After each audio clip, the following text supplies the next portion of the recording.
C'est quelque chose qu'on peut jamais oublier. On se rappellera toute notre vie ce qu'on a subi, soit par le couteau, soit par les ciseaux.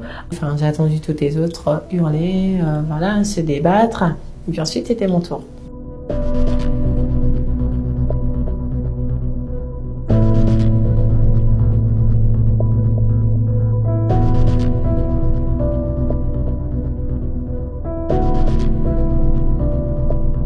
Elles partent dans nos pays d'origine avec leurs parents. Et là, c'est là où les choses se passent.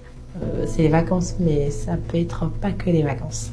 3 filles sur 10 dont les parents sont issus de l'immigration, elles sont à risque d'être exilées pendant les vacances. En France, vous avez à peu près 60 000 femmes qui ont été excisées. C'est ici et c'est maintenant. Souvent, leurs parents, pendant longtemps, il y a ceux qui ont tout fait pour protéger leur fille de l'excision. Souvent, on se rend compte que les excisions ne sont pas du fait des parents. Parfois, ça peut être une tante, une voisine, une cousine ou une grand-mère qui prend la petite fille, qui l'excise pendant que la maman, soit elle est au mariage, soit elle prend sa douche, ou soit elle est partie à une cérémonie familiale. C'est cet effet surprise que nous, dans nos campagnes, on essaie de dire attention, peut-être que vous allez aller à un anniversaire, mais ça peut se transformer à autre chose et ça s'est toujours passé comme ça, en tout cas en Guinée. Du coup, on dit ces filles-là, ça c'est que jusqu'à l'âge de 18 ans, ce n'est jamais trop tard pour vous exciser. On le fait entre guillemets, mais c'est pas du tout pour pardonner l'acte, mais souvent on le fait par amour en se disant que si on le fait, eh ben, on donne la possibilité à cette jeune fille d'être acceptée par la société, d'être mariée, etc.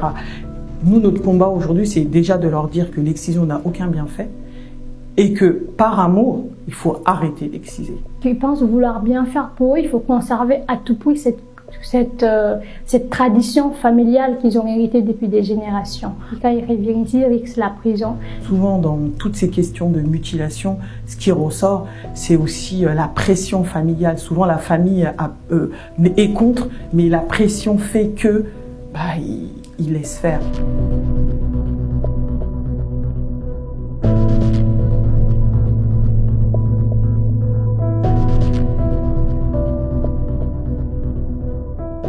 Les jeunes qui vont aller en Guinée par exemple ou dans d'autres pays, Sénégal, enfin bref, des pays où c'est pratiqué, elles n'auront pas le choix finalement une fois qu'elles seront dans cette même cour que moi.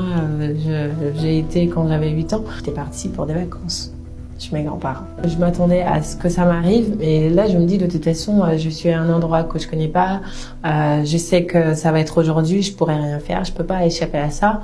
Et je suis là, j'attends mon tour. Et c'est ça qui est difficile en fait, c'est de dire je sais que je vais subir quelque chose qui n'est absolument pas normal, mais j'attends que ça m'arrive parce que je peux pas fuir, je peux rien faire, j'attends. Donc vu que je suis la dernière, je suis la plus jeune, j'ai attendu toutes les autres hurler, voilà, se débattre, et puis ensuite c'était mon tour. Moi, en tout cas, ça reste gravé déjà parce que mes parents n'étaient pas au courant. C'est quelque chose qu'on peut jamais oublier. Il y a quelque chose qui fait qu'on se rappellera toute notre vie ce qu'on a subi, soit par le couteau, soit par les ciseaux. Il y a d'autres personnes qui continuent à faire pratiquer l'excision parce qu'elles n'ont pas l'information et ne savent pas les conséquences que ça peut avoir dans la vie d'une femme du moment où on est excisé jusqu'à la fin de nos jours en fait. Il y a aussi tout ça qui nous suit, les règles, il y a aussi les rapports sexuels, il y a également quand on accouche, puis même les douleurs après les rapports sexuels, c'est des choses qui nous suivent, je l'ai dit tout à l'heure, mais c'est vraiment, ça nous suit. L'excision, c'est un acte qui est néfaste.